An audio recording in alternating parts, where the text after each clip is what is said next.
Good morning, all you Hornet fans. As we start a new segment with the Hornet Network, each week we're going to try to do a little video to break down what's happening around the Fork.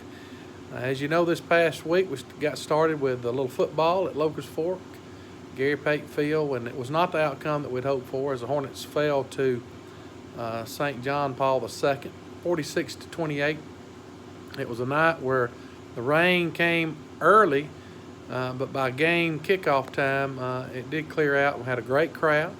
I thought our student section was as loud and proud as it's ever been. They'd had a great crowd of young people there. I thought our band did a tremendous job. I thought our cheerleaders did a great job. It was a great crowd and good gate and just what you'd hope for as far as that's concerned. But we did come up a little short on the scoreboard. It was the first game for the Coach Matt Plunkett era.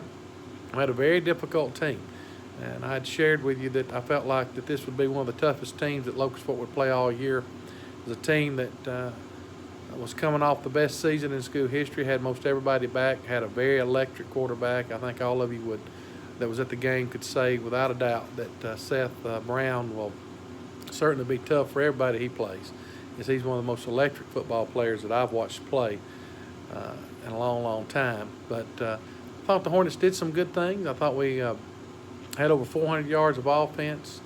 Our quarterback rushed for just under 200 yards, threw for over 100 yards, had over 300 yards total offense as a quarterback. Also, we had some great plays, I thought, by receivers, by our running backs, and we made some plays on defense.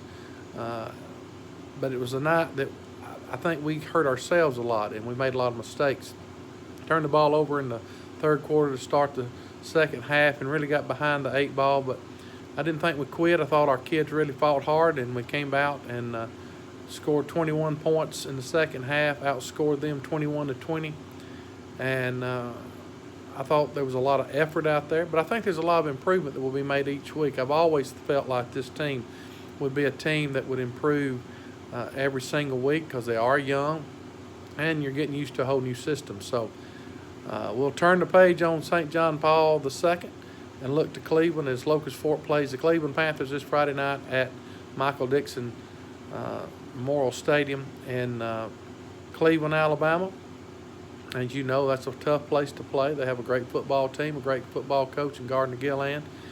And when you think about Cleveland, it's one of the rivalry games that Locust Fork plays.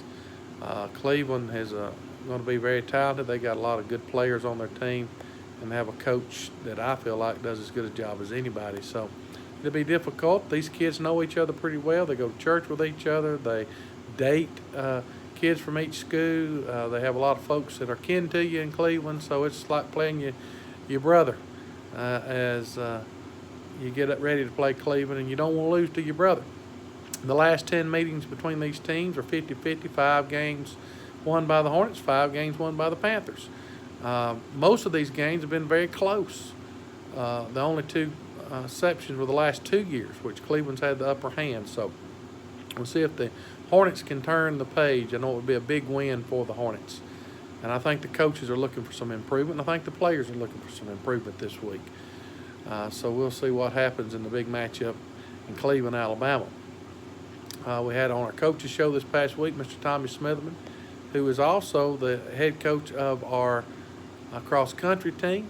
And they had their meet this past Saturday. Had some of our runners had their best time that they've ever recorded, so a lot of improvement there. Got the largest team that we've had on our cross-country team in school history. So a lot of positive going on in our cross-country team, so a shout out to those folks. Also, our volleyball team, I got to watch them last night. Much improvement. Had 2 tough games that they had to play, but they really fought hard. There was a good crowd there. I was just really pleased to see all the students that was at that attendance of that game. They were very into the game, painted up for a volleyball game, and just really proud of what I'm seeing as far as school spirit around our campus right now.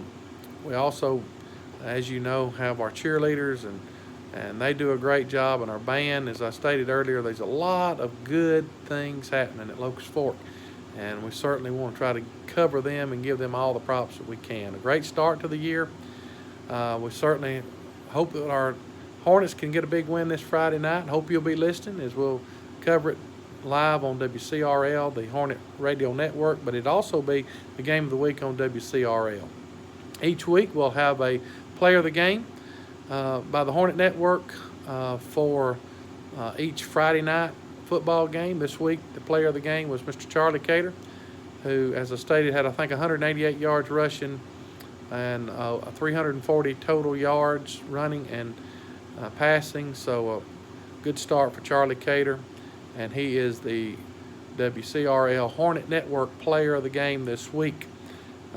We look forward to bringing you little segments like this. I hope it's some enjoyable to you to listen to, and hopefully we can give you some information that you can listen to. We also want to let you know that our junior Hornets will be playing at home this Tuesday night against Susan Moore.